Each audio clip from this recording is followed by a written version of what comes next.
Hello and welcome to Quarantine Zone, a podcast for HBO's The Last of Us. We are your hosts, Andrew Sorsini, Dwayne D, and Tosin Andy. We just watched the first episode of the second season of The Last of Us, titled Future Days. We assume you have as well, so total spoilers ahead. Let's get into the after talk, but before we do, we've got some online spots where you can get in contact with us. You can write to us or email us a voice memo at quarantinezonepod@gmail.com. Follow us on X and Blue Sky at QZPod. Add us on iTunes, like us, please leave us a review, that's how we get noticed. But the best thing you can do really is spread the word and tell your friends.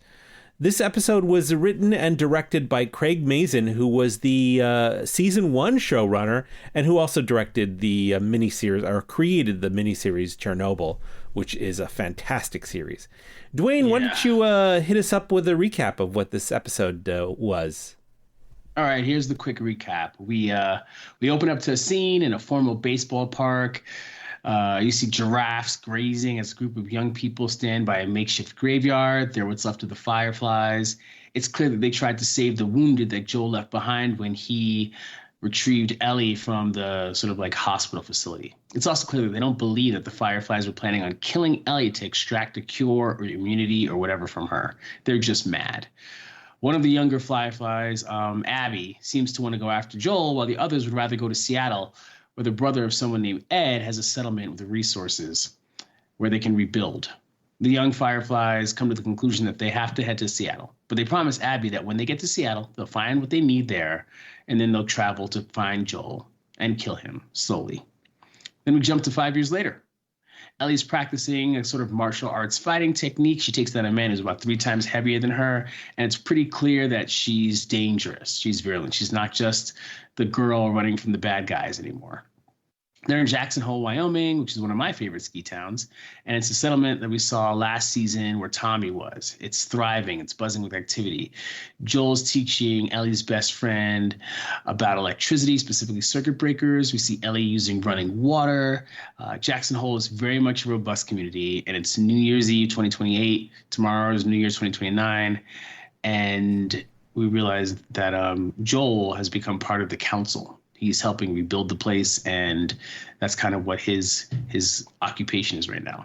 We also realize that there's a rift that's grown between Ellie and Joel, and it bothers him because he doesn't really know why. Because of it, Joel's in therapy. He's seeing a local psychotherapist. She reminds him that he's not Ellie's father, though, and that this is normal for a 19-year-old girl. His therapist, spicy as she is, claims that Joel is also lying to her, that he's afraid to say something crucial about his relationship with Ellie. And it also turns out that he killed her husband, Eugene, and she kind of hates him for it. Meanwhile, Ellie's learning how to shoot from Tommy, Joel's brother. She's a pretty talented marksman. And we learn that Ellie's been grounded to fence duty because she's rebelling against the rules. She even goes so far as to shout very loudly the taboo of how she's been bitten and is fine, and is the only one who seems to be able to be that way. So we talked about Joel being in charge of the infrastructure, the construction. The settlement is quickly growing, and the resources are strained because the population is swelling. It seems that other settlements are failing, and people are coming to Jackson Hole as refugees. Ellie and her best friend Dina go out on patrol with a group led by a woman named Kat. They talk about their dating lives, and they disobey orders, and it's pretty much a disaster. They kill 2 infected. Ellie falls through the floor of a grocery store and is attacked by a new type of infected. It stalks her, it lures her, then it pounces on her and is able to even bite her. She's fine, it seems, but she turns the bite mark into a knife wound by cutting a knife through the various teeth marks. Dina and Ellie go to the New Year's celebration, which takes place in a church. Dina is high or drunk, and she kisses Ellie while they're dancing. When another attendee calls the 2 youngsters dykes, Ellie gets upset, but before she can fly off the handle, Joe comes over, and he pushes the man, Seth, to the ground. He asks Ellie if she's okay, and Ellie not only rejects his help, but she's appalled that he kind of made a scene. Later, we see revelers celebrating New Year in Jackson Hole with sparkler-style fireworks. One reveler drops his sparkler next to an exposed infrastructure pipe like the one that Dina was working on earlier in the episode. The fungus reacts to the heat of the sparkler, which is a foreboding sign. As Jackson Hole celebrates 2029 and rings it in, a party of people is seen emerging from the woods nearby the settlement. It's the same group of young people that had promised to kill Joel at the beginning of the episode 5 years before. And that's the first episode of the season, guys. We're getting a lot of information here. Yeah. My first impressions are that it's a solid episode. The acting's good. You get reintroduced to the characters and some new ones. The challenges are set. Ellie wants to be grown, but clearly needs to grow up. There's a new type of infected out there, one that can plan and one that's able to use stealth, which is in keeping with the game. And as for the overall plot arc, Jackson Hole is clearly the safest spot in the Northern Rockies, but given the young Fireflies' need for revenge, we have to worry whether or not it'll stay that way. Yeah, there's a couple of things that I wanted to say, first of all, is that one of the things is that I know if we're going with like the text that we're given in the show, they do call it Jackson, Wyoming, and not Jackson Hole. So I don't know whether it's meant to be Jackson Hole, but that's what the super title said on the screen, just Jackson, Wyoming. I mean, it looked like Jackson Hole. From it's probably is. I'm just going to keep referring to it as Jackson because I don't know what, like, I'm just going by the text of what they've given us. Yeah. So Jackson is the town located within the Jackson Hole Valley. Sure. So it's the same place. Jackson Hole is the broader geographical area. Jackson is the town inside of Jackson Hole. Okay, this is good to know. So it's they're interchangeable. So they're in Jackson, Wyoming, but you can see like the mountains, the ski resort, all that stuff. Sure. And the second thing is, just as an overall reminder to everyone listening here, this season, except for Tosin, I think you've been watching some walkthroughs of the game, but Dwayne and I don't have any real sort of backstory as to we haven't played the game. So what we're seeing is purely just what the show is showing us. We played. I'm a couple hours into walkthroughs now. Oh, are you? I'm addicted. I'm so addicted. Okay, this is good to know. I've been avoiding. I think I'm going to stay pristine on this one. Like the first. That's good. First season, I did play the game. I did play the Last of Us Part 1, so I was able to follow along. But I think I'm going to stay pristine on this one. I'll be it's like, remember when Game of Thrones came out and you had people who had read the books and knew what was coming, knew about the Red Wedding, etc. And you had the people who were the Unsullied and were going in clean. Yeah, it's also funny about that. When you have like shows like this that have big followings, you get these wikis, right? Like the wikis for the shows. Sure. Sure. And there's actually a Song of Ice and Fire wiki, which is separate from the Game of Thrones wiki. Whereas with like The Walking Dead, it's the same wiki, and then they'll have like, here's a character, right? Like Angie, just any name. And I'll tell you in like the title card, her status in the show and her status in the books. Like they're different. Like she might be dead in the show. She might be, but when it came to Game of Thrones, they were like, "No, screw you, book readers." Right. We're making our own Game of Thrones because we're tired of you telling us that the books you've read for the last 20 years have any bearing on a show that we want to own. So it's very funny, especially because when you get to the end of the show, it's gone farther than the book. Sure. And apparently, with notes from the author. So the idea that the show is divorced from the books is just silly. But I have a feeling the people who are book readers are happier than the people who are just show watchers, because at least the books give you some more feels than the end of that show did. So I'm going to still hope the books. I'm going to try and remain as unsullied as I can with this series. Okay, you're unsullied. I'll be half sullied, and Tosin will be wholly sullied. Yeah, we'll keep that away from you as best as we can. But I am quite interested to potentially later on discuss with Dwayne some of his feelings about hopping into the sullied environment. Because for me, although I've been watching some of the gameplay of late, I already knew some of the major beats going into the season through other forms of entertainment. So none of this stuff is, surprising to me. And I'm kind of curious when we get to those particular events, what type of reaction each of you has. So that'll be quite interesting as we go forward. Speaking of all that, though, Tosin, what were your initial impressions on this particular episode? Yeah, it's quite interesting for me, for someone who was familiar with a lot of the source stuff. And quite a good element of the game is flashbacks of events that happened prior, while you can see that to thread this for a show, they decided not to go in that direction and to kind of have something in a more logical path and logical frame. So there are a lot of pieces that there's some events that are omitted from the game that they add additional light to, and then some events that you get to see firsthand. Which I actually enjoyed a lot, because at the end of last season, when we met her best friend who turned, that was something I felt was done in a way that the game couldn't do. Right? I think that's part of the DLC, isn't it? Isn't that the Left Behind DLC? Yeah, I think it is part of the DLC. But when you're my age and you played the game straight up, right, that wasn't around. And I thought the way that they did that added a lot more emotional context around Ellie, especially the survivor guilt of that entire situation. Absolutely. So it was good stuff. So I definitely do think that from kind of that from that perspective, it was interesting to see how this episode tracked.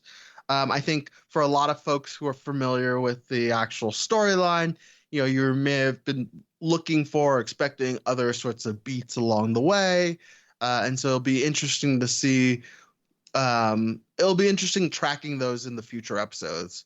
Yeah, this looked like a typical world building episode, giving you the framework and groundwork and getting you back into what The Last of Us was without doing any things that are universal or groundbreaking.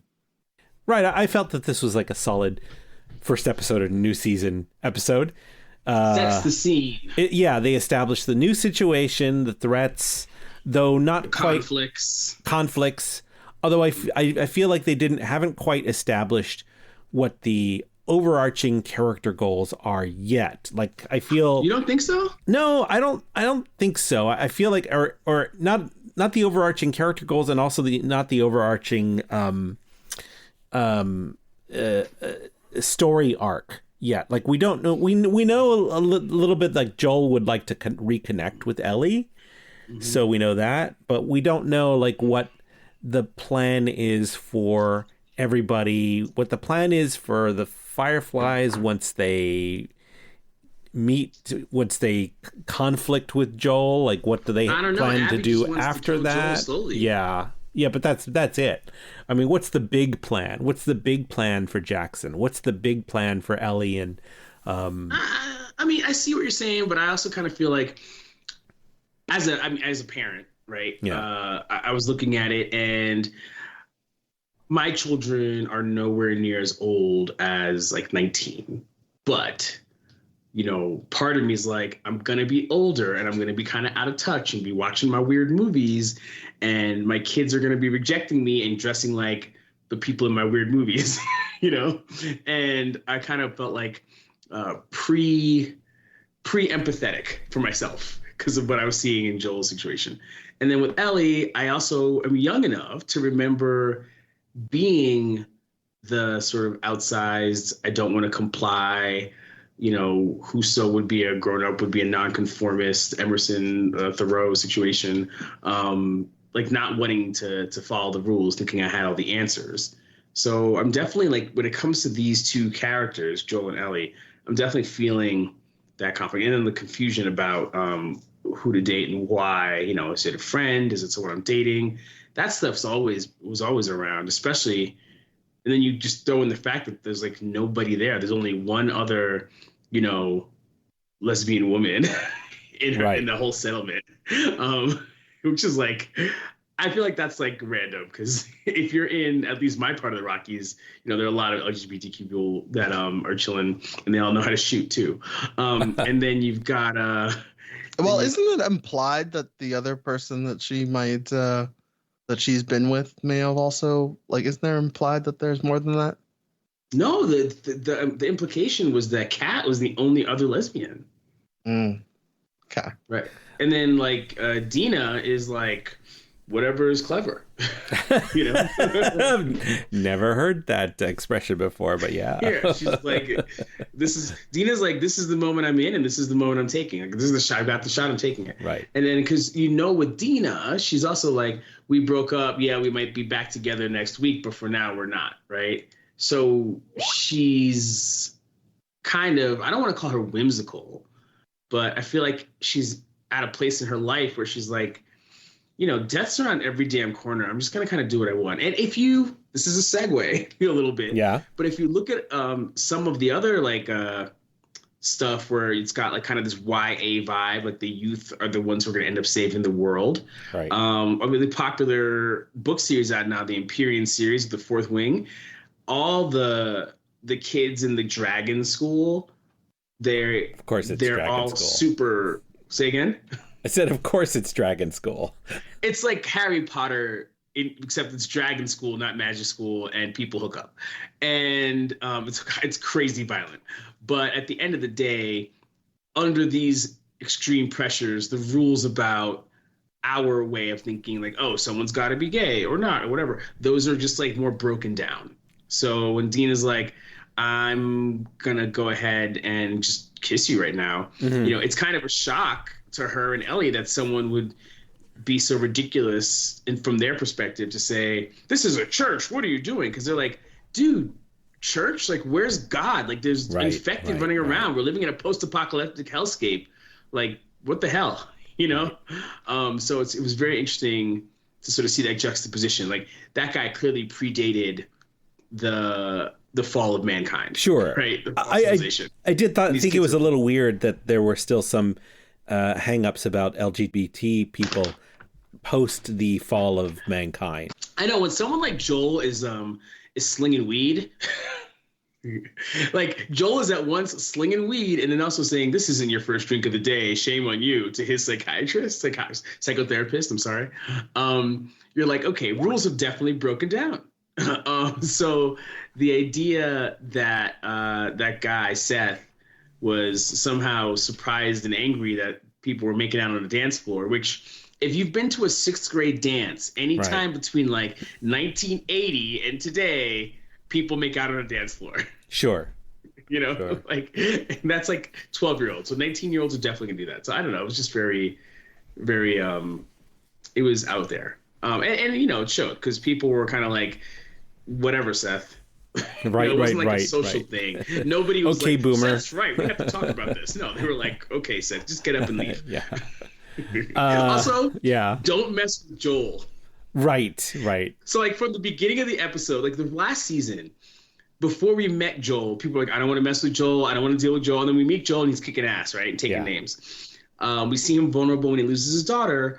But at the beginning of this season, even his brother Tommy is like, I don't want to deal with Joel, so sometimes I just let him get his way. And then when Dina's ex-boyfriend is training with Ellie, she's like, we pulled the punches because I didn't want to knock you out because I don't want to deal with Joel. So he's still a force to be reckoned with, even though he feels that he's inadequate for Ellie somehow, and he doesn't know why. So that was pretty powerful. Let's drill a little bit down more into the episode. There's some observations that I wanted to talk about, and maybe you guys can jump in on them as well. I think it's interesting. Ellie doesn't want anyone to pull punches on her. Like she's ready to shed blood in training. So she's like, I feel like she's anxious for more responsibility and more experience, but also she feels like Joel is holding her back, if not directly, then indirectly through Joel's brother, through everyone else who watches over Ellie. Yeah, I think she doesn't really want to be, as you know, doesn't really want to be treated differently. She knows that she's different. She knows she has this sort of immunity, and she's always kind of been treated that way. She's always been, even from the first season, chained down, right? Or Right. controlled, or been used as sort of a tool. And now she wants everyone to know that she's independent, that she's grown up and can take care of herself, right? She can go on patrols without other people worrying about her. She can shoot, she can fight. She can even have sort of a love interest on her own. At a point later on in the episode, Abby is questioning whether or not they should go in, and she's like, we can wait if you'd rather let the men handle it, right? She shows that she feels That was Dina, not Abby. Sorry, Dina. Yeah, she shows that she is worthwhile for those things, but even throughout the episode, we know that she's still very much a kid. She has her rebellious state, Right, yelling that right. she's immune. Dina helps her button herself up and sort of dressing her up, and looking, getting her ready to go out. And so there's still a lot of that element of childlike in Ellie, even though she wants everyone to believe that she's grown up. Yeah, she's a total case of overcompensation, right? She's like, I'm going to get this gunsling and all that stuff. We're going to go and take out these guys. Oh my gosh, why are you guys upset about that? It was an infected that barely had any teeth or whatever. Like she's trying to kind of say that, hey, I'm big. Let me be a big person and all that stuff. And meanwhile, you're right. Dina sees her having traded her boots for a gun, like a shotgun or a rifle Gun holster, holster. And she's like, I don't know if that was like the most practical best decision, right? Yeah. And so you just realize that like Ellie wants to be a grown-up, but she's not a grown-up. And despite her age, 19, you're technically an adult in most jurisdictions around the planet. But at the same time, she grew up in a world that was so much more dangerous compared to like the America we're in. And because of that, she was sheltered in many ways. And then on top of that, she wasn't just some kid who was sheltered. She was a commodity for a long part of her formative years. She was, hey, I don't know what's going on. My parents are gone. And suddenly somebody's saying, Joel, you got to take her, or we're going to take her to the Fireflies because of whatever. Like, she's like, who are the Fireflies? What's going on? Is this going to keep me safe? I guess I'm going to go along with it because it'll keep me safe. And then finally, those guys die. Joel takes over. Joel takes her there. They get to the Fireflies. And then these people who are supposed to keep her safe fundamentally betray her by trying to kill her. And then she has to be like, Joel, were they really bad? Because she doesn't even know. Right? At the very beginning during the recap, she's like, Joel, were these guys like, were they really like bad? And he's like, yeah, like I had to get you out of there. He really gave her the biggest betrayal by lying to her about that for her own, I guess. And I think one of the major themes of this season is going to be, was that for her own good, or should he have been honest with her to begin with, even if it's a hard honesty? Because that's that's the thing he says to Gail, the therapist. He says, I saved. She says, what did you do? And he says, I saved her. Which, yes, technically, logistically, you say yes, going after her. but also you betrayed her as well. You betrayed her trust as well. Exactly. So that's a super complicated thing, and it's good storytelling, because you have a guy who was on a mission to do a thing, and he got emotionally involved, you could say, with Ellie because of his own trauma, and he did what he had to do to save her life, but she's not in a developmental position to fully understand sort of his sacrifice in that, and his reckoning with himself as he realized he made a mistake and he had to go in and get her out. And then what it cost him to get her out. Because killing those people, it was good death and destruction TV, but you gotta you got to think if you've ever like talked to a soldier or anybody, you know, taking a life takes a toll on the life taker, you know? So Right. it's highly complex. What really gets me though is she rejects, she's rejecting Joel, but at the same time that she's rejecting Joel, she's fashioning herself in a way that's similar to Joel and Joel's interests. So she's wearing this gun and she looks like Curtis and Viper. Right. She's mad when Dina's like, I'm going to watch Curtis and Viper with Joel. She's like, oh, that's so stupid. Don't do that. Is kind of the vibe you get. And then she's out there and Dina's ex-boyfriend's like, you look like Curtis and Viper. So she can't win.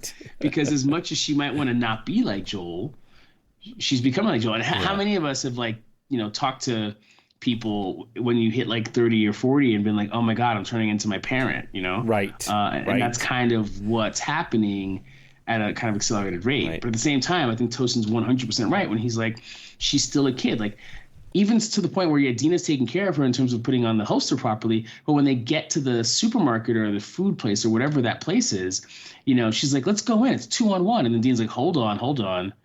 And Dina like proves that it's going to be 2-on-2 at least, because like, she's like, don't jump. Let's just listen a little bit more until we can get a better sense of what's happening in there.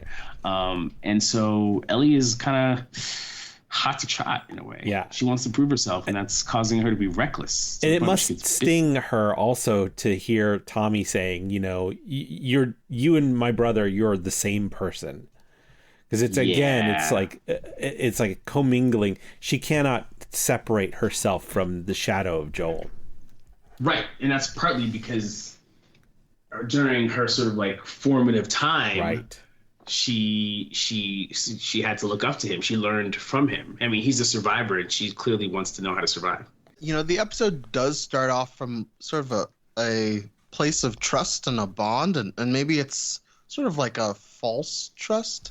Uh-huh. And then we fast forward 5 years, and it seems like a lot of that has eroded. And I think one of the things we're led to try to understand is it eroded because Ellie has just grown into a teenager, and the angst that comes with that sort of part of life, or is it eroded because there is a lack of belief that the truth is being told? The psychiatrist Gail can recognize it. Right. And the question is, can Ellie also recognize it? No psychotherapist, right? No drugs. No. Can Ellie also recognize that? Yeah. That's a good point. Going back, Ellie should be going to the psychotherapist. Yeah. If a lot of the youth of Jackson didn't have some sort of stigma against therapy. But speaking of the therapist, that's an interesting situation too, and where Gail, the therapist, her husband Eugene was killed by Joel a year ago in some backstory that we aren't aware of, but we may, and that she recognizes he had to do. Yes. Right. Yes. So she's like, I understand why you did it, but I'm still mad, which kind of goes to the whole idea that like this stuff isn't easy. That is unavoidable trauma that she has to deal with, and I don't even know, like, if I were not the only therapist in Jackson, I'd be like, I can't take you as a patient. There's just no way. There's too much conflict here. So right. We'll see. I'm sure we'll figure out how Eugene died. Like, for instance, if he got infected, then like, right, it's a very different story than if he, kind of flew off the handle and did something so dangerous like Joel had to shoot him, even though he was still human. So we'll have to figure out what's kind of going on there. I haven't seen anything like that yet in my study of the gameplay, but yeah. I do feel like even if that's extra or if it was DLC or whatever, yeah, it just gives us more context. And just going back to it, he's talking to the psychotherapist, and he's completely unfamiliar with this. He's there, and he's like, is it normal to have a drink? He's like, we all know it's not normal for a psychotherapist to have a drink. Right. But it's clearly he's not just sort of like being silly. He's like, he just doesn't know. He's ignorant to it because he's kind of supposed to be the salt of the earth, Joe the plumber kind of guy. Like, Sure. this is not his normal thing, but he's just doing anything he can to get back to some peace with Ellie, to the point where he's like, I did what you said. I stopped Right. pushing. We don't have to eat dinner anymore. And now she's hiding in the garage, and I'm mad at that. And so you're dealing with this guy, this tough guy, who's got to deal with his feelings. And that's a hard thing to portray because it's not something that a lot of people totally see in real life. A lot of people who kind of like present themselves like Joel are not interested in like going over their feelings. But I mean, between Joel and Tony Soprano, I think we got a theme here. Yeah, I think one thing that's kind of interesting about the whole thing is Gail says it wasn't because you killed him, it was the means that you did it. So I'm sure we'll learn more, but we know that Joel has been, initially in the first season, Joel was the heavy, right? He was the guy who came in to bust knees, and now Joel is trying to move into a more father figure, but we still see that and council member defiance, right? When he says, I saved her. That was a very sort of, his emotions changed from one of sorrow to one of sort of defiant and a little bit of a dark angriness in there, which I think is going to be worth tracking as we go through. Mm-hmm. But one interesting thing I saw in the whole setup of Gail's house and the interaction there is, they showed the extra pair of shoes, which is quite symbolic for Gail and her lost husband. But also one of the things that I found interesting is on the wall, they had this painting that Joel examines again, which is the image of a rider on a horse with, attached to holding or leading another horse without a rider, right? Which kind of is symbolic for both Gail with her lost husband, but also Joel without Ellie, this sort of loneliness he's feeling and this emotional state that he's in. I mean, we already know that he's planning to return to Curtis and Viper because that's his favorite movie. And the last time we saw it, he was watching with his daughter, Sarah, before The Infected began. So he's in this. It's interesting, the symbolic nature of this loss that they're trying to demonstrate to us with even objects in the room. I didn't pick up on that with the painting. That is a good catch. Let's talk a little bit about the town of Jackson itself. One of the wonderful little bits of world building that I appreciated is that it appears that everything works on the barter or trade system, which makes perfect sense. But I just would not have thought of that. Like, currency is useless post the there could be apocalypse. Currency. They could figure that out. The reason why currency shows up in every civilization is because there's a point at which you can't figure out how much marijuana is worth a goat. So you figure out how to quantify it. So that could show up. But I found that that was great. She's paying with that, and she's like, okay, payment accepted. But Joel's sitting in that room with the circuit breakers. There's 2 space heaters on right there. Wyoming is fucking cold in the winter. Like I was just talking with Andy before the show about how the spring weather is my favorite and the fall weather is my favorite because I don't like it to get too hot. But like Wyoming is fucking cold. Like Idaho, Wyoming, they're just crazy cold, right? Especially the higher the elevation you are, the colder it is. So he's got 2 space heaters, which makes sense if you don't have central air, right? But also, let's talk about the fact that what it takes to have 2 space heaters running? It takes a serious amount of electricity. That's like, space heaters are 1-to-1. So like the energy in is basically the energy out. So it's not like an efficient thing like a heat pump. So they have to have some serious infrastructure going on, which apparently Joel is partly in charge of. And when we meet Dina, she's working on like a water main or something, right?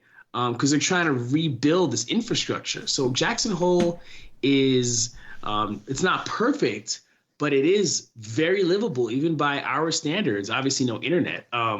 So that was pretty impressive to me. You can't have one dude using 2 space heaters unless electricity is no longer a concern for you, right? And then he's got these breakers, and he's like, the breakers, they can't manufacture breakers, but they could probably find a way to put together new springs for the existing breakers. And that matters. I have a feeling a lot of Americans are watching that show and be like, oh, that's how a circuit breaker works. But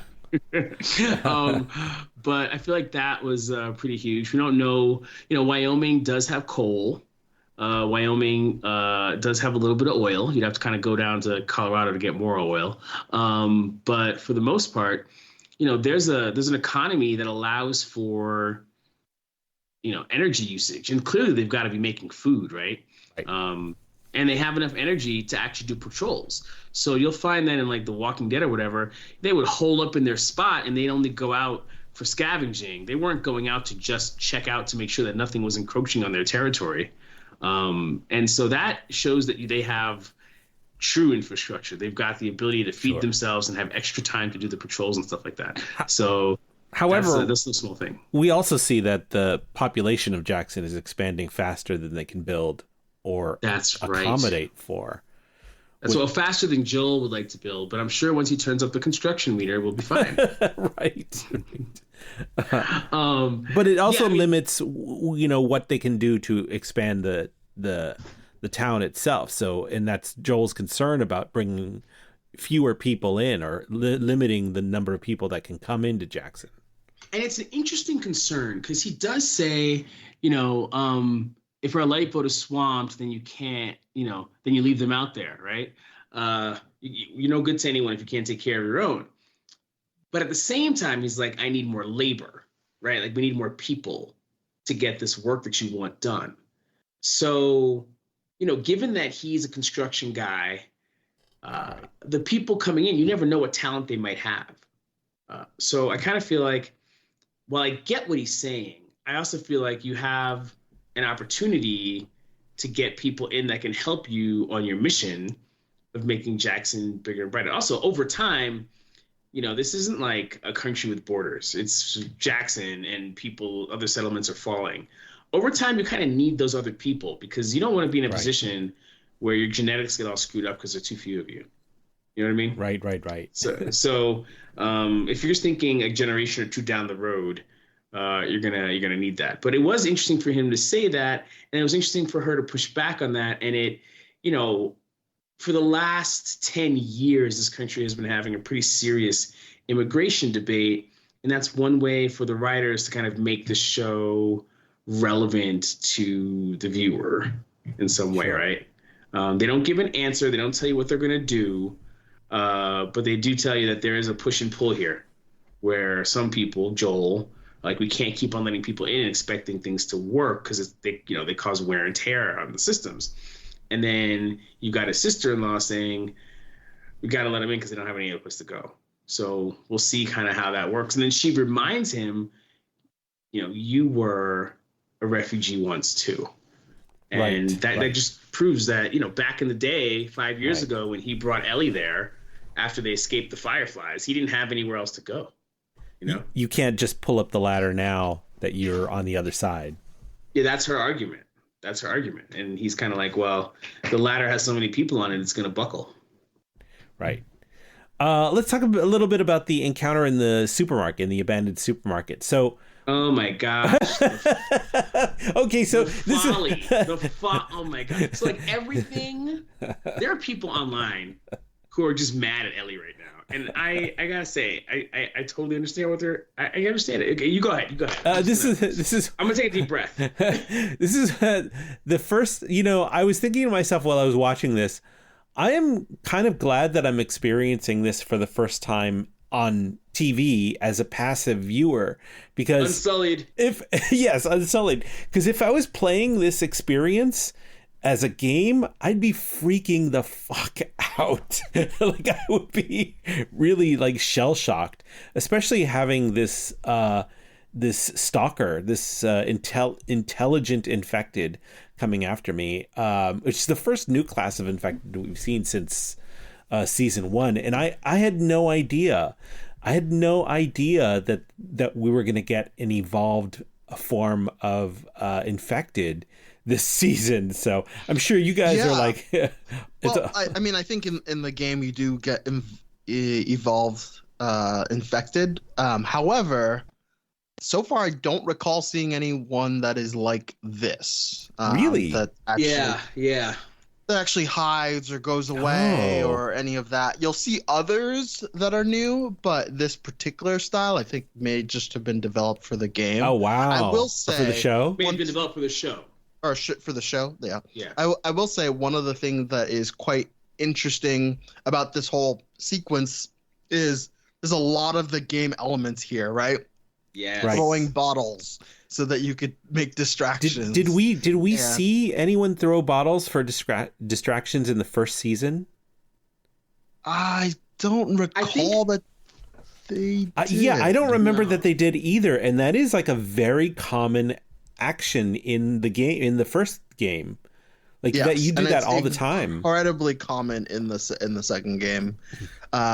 Plus the gruesomeness of the kills of the infected. Like that is something that the second game goes real dark in. You know, the jumping on and stabbing in the neck and cutting throats and all of that stuff. Yeah, the fact that they went from like sidearms to knives, you know, like they were like, okay, we're gonna put our sidearms away. We're gonna pull out our knives. First of all, how cocky are they? Right. That's we all saw Leon the professional, like the knife. You got to be good to pull off the knife. And then second of all, you know, are they actually that good? Because it seemed kind of hairy there for a minute, and Ellie effectively failed, right? Yes. I do want to ask you guys, since that we do think it might have been developed for the show, could it be that after experiencing her fellow infected being destroyed by a bear, that particular one was skittish? Or possibly not, because the other ones that they killed on the second floor was just normal as can be. I think the one on the second floor, the first one they encounter, was a normal. That's what I'm saying. That one was normal as can be. The one that was downstairs. Part of me is like, if it has memory, if it has understanding, and it saw everyone get torn apart by a bear, you know, maybe it's a scared thing. Interesting. Well, I think there's definitely some sort of higher form of intelligence evolving here, which is what I'm really, really fascinated to explore in this second season. Yeah. Also, it didn't stand upright, so it's while you can say intelligence, it could be more instinct. I guess we'll find out. Because a cat stalks. And I don't think that we'd say a cat is more intelligent than, you know, a bear. It's just a different strategy. That particular infected is a woman, is smaller. So maybe that's how they have to do their work, to carry out the will of the fungus that's controlling them, that kind of thing. Right. But yeah, the fungus knows and grows. That's the whole point, right? It's kind of all connected, which is why when that sparkler falls on the ground, the chills go right up the spine when you see the fungus moving. So that's like really the last detail of this episode that I wanted to point out, is that we see symbolically death in the form of the evolved virus in the pipes, in the form of the vengeful Fireflies who are waiting on the crest of the hill to come down and invade Jackson. Did you not notice when she got bit though that there was like a little bit of fungus kind of hanging out in her body? I did, yeah. So that I don't know that it'll impact her though, because she is, as she believes, is immune, and I really don't know. Maybe it will. Maybe it will. This is a new version. You know, it's true. But death is coming. Death is coming to Jackson, and Jackson is not prepared for it. I mean, is it not prepared? I don't think they're prepared for the evolution of the virus, and I don't think that they're prepared for the vengeance of Abby. See, I agree with you on the evolution of the virus. Sort of. So Kat is like, this shit is weird. We should go get a squad. Right. So they have the sort of like apprehension necessary to have survived this long. They also have like many people who are skilled and trained to the point, and they have lots of bullets, enough where they can practice shot, right? Sure. You're in The Walking Dead. They're like, don't waste bullets. Here, they're like, yeah, just practice shooting out there, right? So there's that. When it comes to the vengeance of Abby and the young Fireflies, I do wonder that, because on the one hand, they're totally, I mean, they were like, the signal today is yellow, not green, or maybe it was vice versa. But the point is, there is a signal system, they have security, and we've all learned that during these scenarios, the people can be as dangerous as the infected threat. So they seem to be there. The thing that could get them, that could kind of be a hole in their security, is the letting in of the refugees. If these Fireflies figure out that they need to pose as refugees in order to get inside, then they're through the wall. But if they kind of show up guns blazing, I don't think that they can Mad Max their way into there. I think Jackson is, I mean, just the culture of the Rockies. You read World War Z, you're watching the Last of Us. You don't come to the Rockies unless you're like, thinking that people are going to let you through. That's like I think that's the motto of the Rockies. Yeah. Okay. So yeah, I just feel like it's one of those things. It's also very interesting to me that like at that altitude in that cold, those infected were totally fine. You'd think they'd slow down a bit or something. The fungus doesn't like the heat. The fungus doesn't like the cold. Now we know the fungus evolved for the heat, which is why it got into human bodies. Right. But it's so bitterly cold. That I was surprised that there was no change. So, on a big picture level, on a series wide level, I have to say that now that the show has moved away from Joel and Ellie escaping from the infected in the wild to humanity sharing a guarded coexistence with the infected, the show is kind of giving me The Walking Dead seasons 2 through 11 ad infinitum vibes.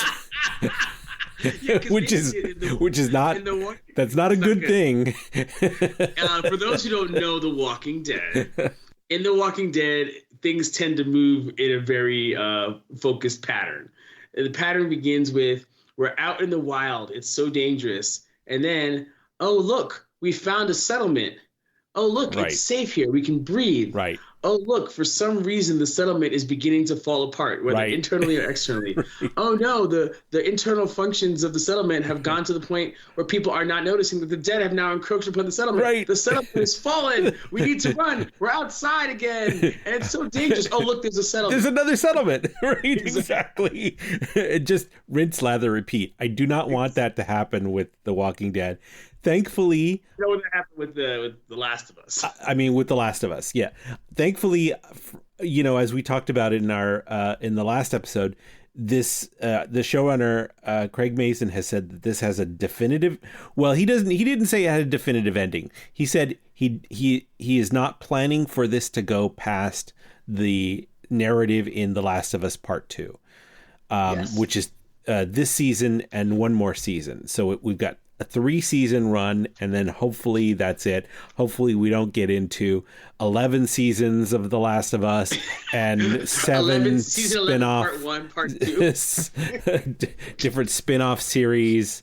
God, I hope not. So between Game of Thrones, you don't know. There could be spin-offs. I mean, there could be spin-offs. Bite your tongue, Tosin. Abby and the Fireflies, Josie and the Pussycats.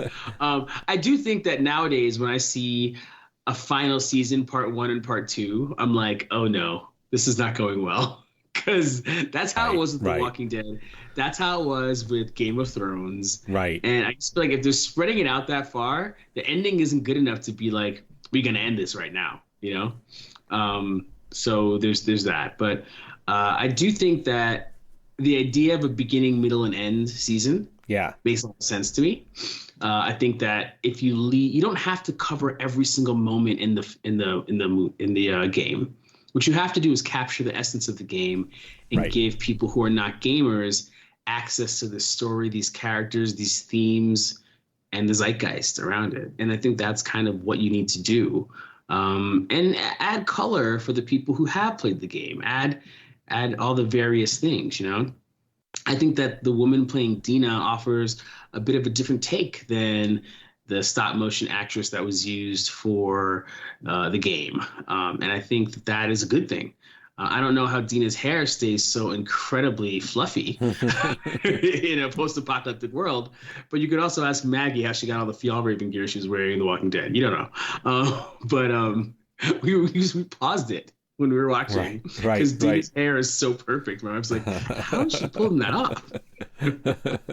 Great product, I would say. Even with the hat future. On, her hair was still flowing. They managed to salvage a lot of great hair product. Exactly. She looked like Raquel Welch or something. It was incredible. But yeah, it's I think that she just has to capture the essence and then kind of let it take its own little tour. So you can have these actors get into their characters and give you just more emotional context around how we got to where we got in the games. And I'm excited about that. Yeah. So going back to a few other elements in in this episode that I found interesting, I think we talked about how Joel wants to be that sort of father figure as well as being a teacher at heart, right? He's attempting to, train folks around electrical and other elements as being part of the war, and even like telling the little kid about like, oh, these are where what we do to the bad guys and stuff like that. Although I did find the monsters. I did find one thing a little ironic is there's the scene where that kid is playing with an airplane and has it like which he probably has no clue what those are given his age.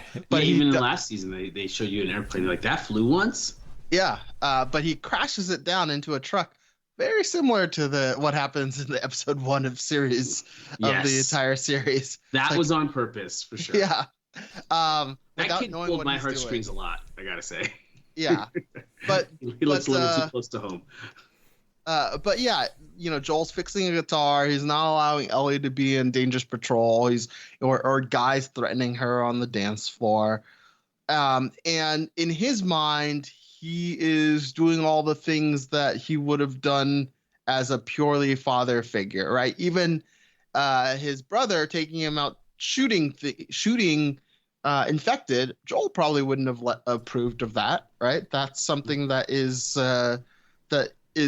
inconceivable. But when we see in that sort of last scene while Joel is on the porch, you could see that he's covered in lightning that make him look a bit more angelic, a bit more, faithful. And then you see Ellie, who's walking in the dark, right? And is this just really interesting contrast between sort of like this like light and dark dynamic? Sure. But the following scene, we know that there's hidden darkness, right? We know there are hidden roots and vines in Joel that we are yet to uncover. Right. And there's a spark that's about to set everything off in more than one way. So really interesting way they ended that episode. It's good figurative narrative expression there. A good metaphor for everything. Yeah, totally. I also feel like, because you were just talking about Tommy giving her the shooting lessons, right? The riflery lessons. And it's just another reminder that, Joel might consider himself her father, but Tommy was acting how uncles act, right? And as an uncle, I've definitely kind of done the things with my nephews that their parents would not do with them, like take them, because if you're the uncle, you get to toe the kind of extreme of what your siblings, whose kids these are, would do. So I teach the nephews snowboarding. Like their parents would never snowboard. Teach them a little bit of, teach them some like tricks on the bike, that kind of like the dangerous stuff that their parents are never going to do. But the parent trusts you enough so that they're like, okay, be careful out there, but I'm going to let this happen. And so I feel like she's been adopted almost wholly by the, with the exception of Seth, of course, by the community, and that felt good. But the problem is in a story like this, you can't feel too good for too long. So Right. something's going to hit the fan.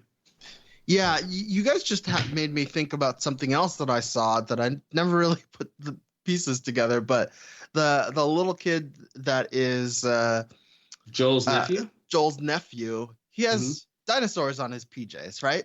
Yeah.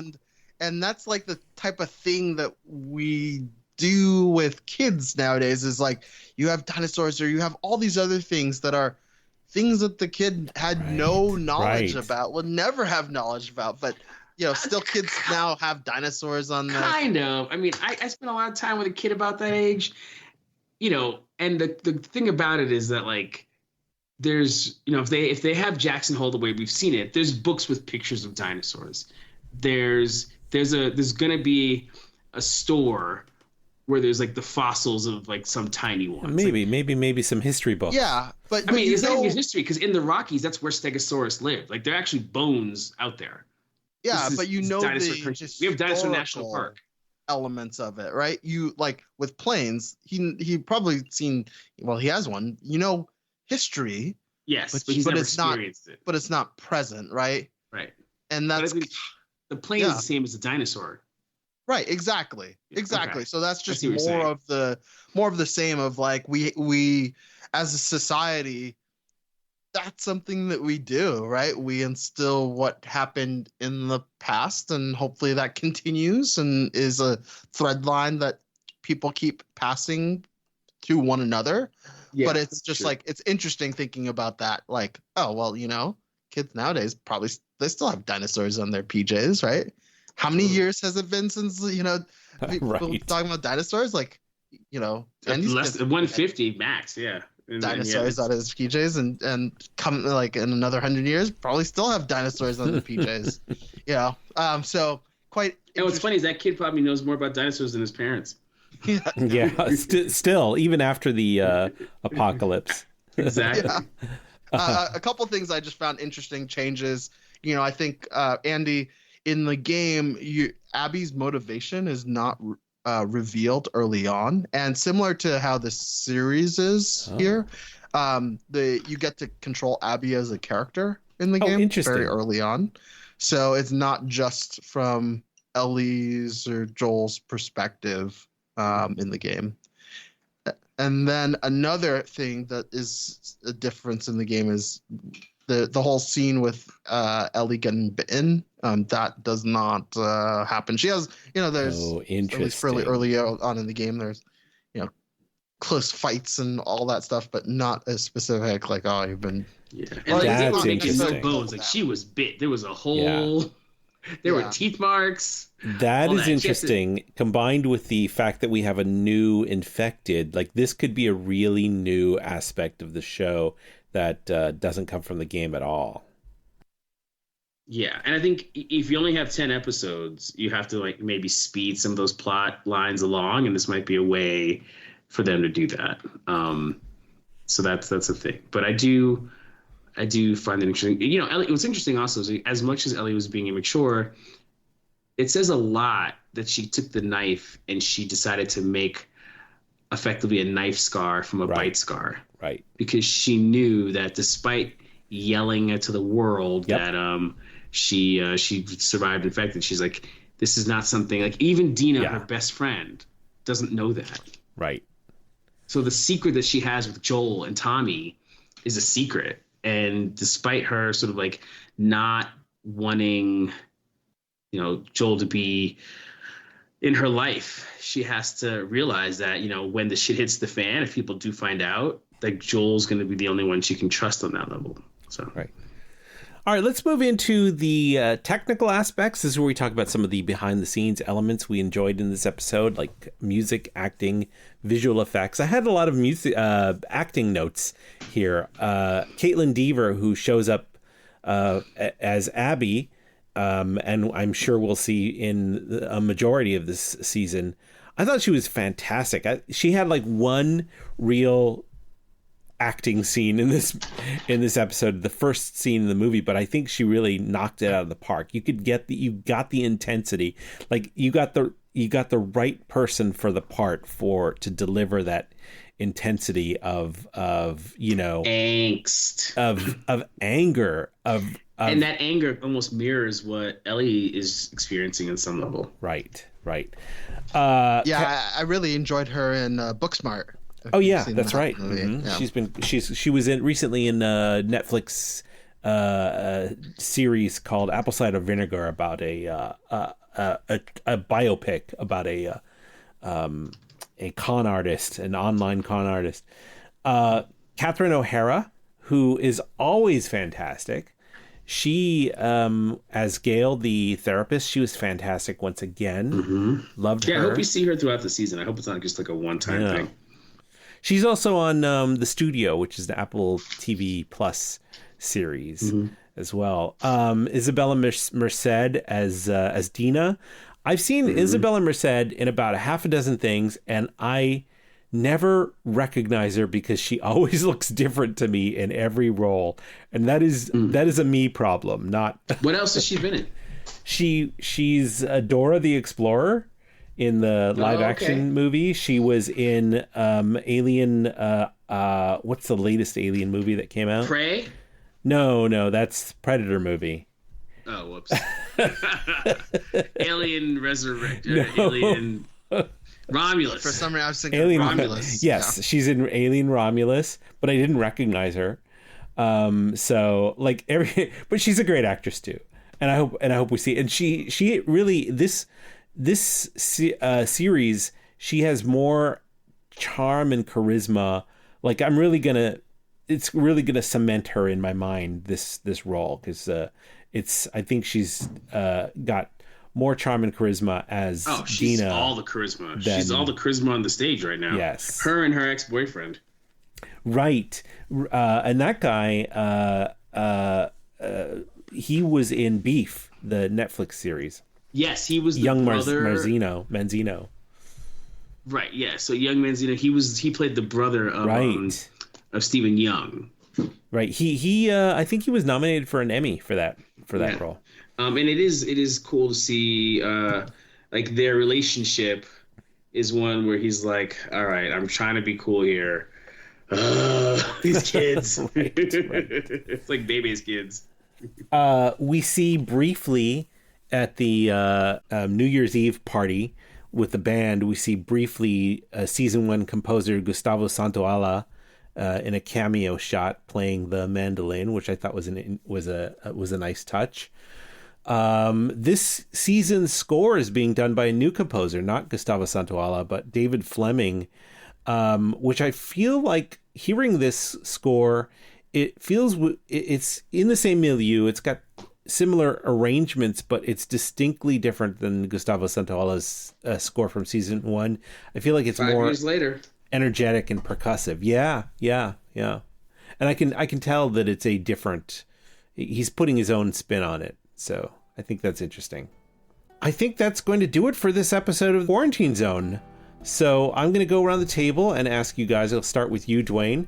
Where can people find your work on the internet when you're not talking about The Last of Us? You can check me out on Blue Sky, but I gotta say I don't throw a lot of stuff on the internet right now. I'm kind of focused in work, and that doesn't give me a lot of time to play. So catch me right here. Tosin, how about yourself? Where can people find your work? You can find me at Instagram at BurntToast45. But once again with Dwayne here, I'm also not as much, looking for hopefully some new social networks that spring up. Nice. Well, so we'll see. We'll see about that. But yeah, what about yourself, Andy? Where can we find you? I am on X and Blue Sky and all the other social media networks as Mr. Babyman. That's my social media handle.